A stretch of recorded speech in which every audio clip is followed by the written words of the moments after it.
नमस्कार दोस्तों, मैं सुशील पांडे। इस वीडियो के माध्यम से हम बात करेंगे कि इसरो के साइंटिस्ट क्यों इसरो को छोड़ करके जा रहे हैं और एक्सपर्ट के सजेशंस क्या है इस चीज को, वर्क कल्चर को इम्प्रूव करने के लिए, और मोदी गवर्नमेंट ने क्या इनिशिएटिव्स लिए और क्या फेलियर रहा, इसके बारे में भी इस वीडियो में बात करेंगे।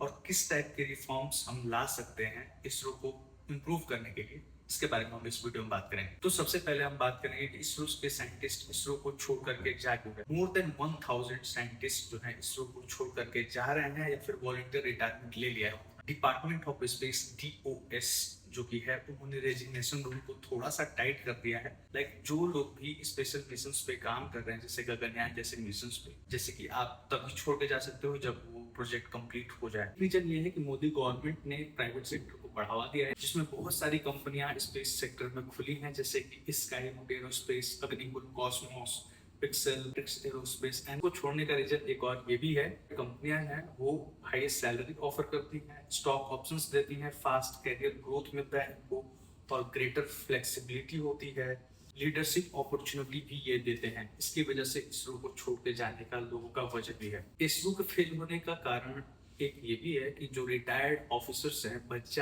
अब इसरो के एम्प्लॉयज को ट्रेनिंग देने के, वो प्राइवेट सेक्टर वाले लोगों को ट्रेनिंग दे रहे हैं, प्राइवेट सेक्टर स्पेस वाले लोगों को ट्रेनिंग दे रहे हैं, मेंटरशिप दे रहे हैं। इसरो जो है बहुत सारे मिशंस में डिले फेस कर रहा है, जैसे कि कुछ नाम बता देना चाहता हूँ, जैसे कि Gaganyaan G1 test flight, SSLV L1, GSLV F-17 and industry build PSLV V1। तो ये सारे जो है जिसमें कि अभी इसरो जो है वो डिले फेस कर रहा है। एक्सपर्ट सजेस्ट करते हैं कि इसरो को भी हाइब्रिड एम्प्लॉयमेंट मॉडल लागू करना चाहिए, जैसा कि नासा में और यूरोपियन स्पेस एजेंसीज में है।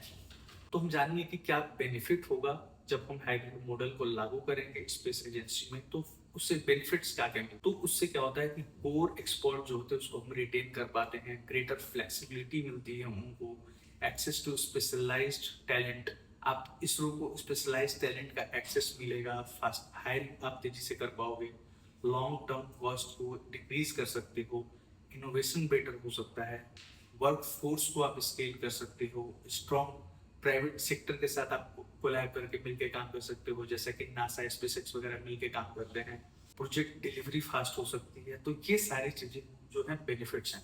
क्या हमको रिफॉर्म लाने की जरूरत है हमारे स्पेस सेक्टर में, हम उस बारे में बात करते हैं।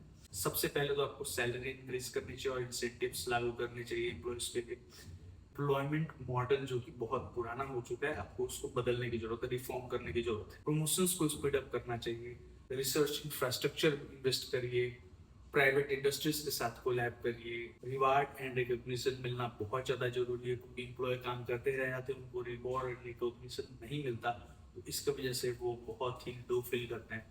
तो ये बहुत ज़्यादा इंपॉर्टेंट है किसी भी इंडस्ट्री को ग्रो करने के लिए। स्किल डेवलपमेंट बहुत ज़्यादा इंपॉर्टेंट है। जो लोग भी नए ज्वाइन कर रहे हैं उनके लिए स्किल डेवलपमेंट के क्लासेस वगैरह बहुत सारी चीज़ें होनी चाहिए, जो एक्सपर्ट्स के साथ मिल करके वो अपनी स्किल को डेवलप कर पाए। मोदी गवर्नमेंट के जो कुछ स्टेप हैं वो काफ़ी इसरो को हेल्प किए, लेकिन कुछ स्टेप्स ऐसे भी हैं जो उन्होंने नहीं लिए, जिसकी वजह से फेल हो रहा है सिस्टम। तो सबसे पहला जो उन्होंने अच्छा स्टेप लिया वो ये कि उन्होंने प्राइवेट सेक्टर के लिए ओपन किया, जिससे कि बहुत सारे टैलेंट जुड़ेंगे और अच्छे पैसे अर्न कर पाएंगे, बाहर जाने के बजाय यहाँ पे काम कर पाएंगे और बहुत सारी चीजें सीख पाएंगे। इन स्पेस सिस्टम क्रिएट किया जो कि एक इंडिपेंडेंट रेगुलेटरी है, जो कि ऑथराइज करता है और सपोर्ट करता है प्राइवेट सेक्टर्स को। न्यूट्रलाइज्ड फॉरेन इन्वेस्टमेंट, जिसमें कि आप बहुत सारे प्राइवेट इन्वेस्टमेंट को अट्रैक्ट कर पाओगे, ऐसे स्कीम्स इन्होंने लाई। मेजर मिशन पे भी फोकस करा। मैं बस रिक्वेस्ट करना चाहूंगा कि इससे पहले कि कुछ गड़बड़ हो जाए और इसरो के साइंटिस्ट इसरो को छोड़ करके जाएं और वहाँ पे बहुत ही अलग तरीके का माहौल क्रिएट हो जाए, जो कि अभी हो रखा है, उससे पहले आपको रिफॉर्म लाने की जरूरत है। आपको इस बारे में थोड़ा सा ध्यान देने की जरूरत है। आपको सैलरी और प्रमोशन के बारे में खास तौर पे ध्यान रखना पड़ेगा, कि प्राइवेट सेक्टर्स उससे ज़्यादा ऑफर करती हैं, वर्क प्रेशर होता है, उसके बेसिस पे इंसेंटिव भी मिलते हैं जो कि इसरो में नहीं मिलता। न्यू हाइब्रिड एम्प्लॉयमेंट मॉडल को लागू करना चाहिए, जिससे कि आप बहुत सारे टैलेंट को अट्रैक्ट कर पाओगे, उनको फ्लेक्सिबिलिटी मिल पाएगी काम करने की। तो आपको एक मॉडल लागू करना चाहिए जो कि नासा और बाकी के जो फॉरेन स्पेस एजेंसीज हैं वो करती हैं। आपको इसरो के प्रमोशंस और HR सिस्टम को भी फिक्स करना पड़ेगा, क्योंकि ये बहुत पुराना मॉडल है। जिसकी वजह से एम्प्लॉय जो है काम करने में बहुत फ्रस्ट्रेट फील करते हैं, उनको बहुत देर तक काम करना पड़ता है, जिसकी वजह से वो फ्रस्ट्रेट हो जाते हैं और उस हिसाब से उनको रिवॉर्ड एंड रिकग्निशन नहीं मिलता। तो मेरा रिक्वेस्ट है बस मोदी गवर्नमेंट से कि आप इन चीज़ों पे ध्यान दीजिए, तभी हमारा देश आगे बढ़ पाएगा। धन्यवाद।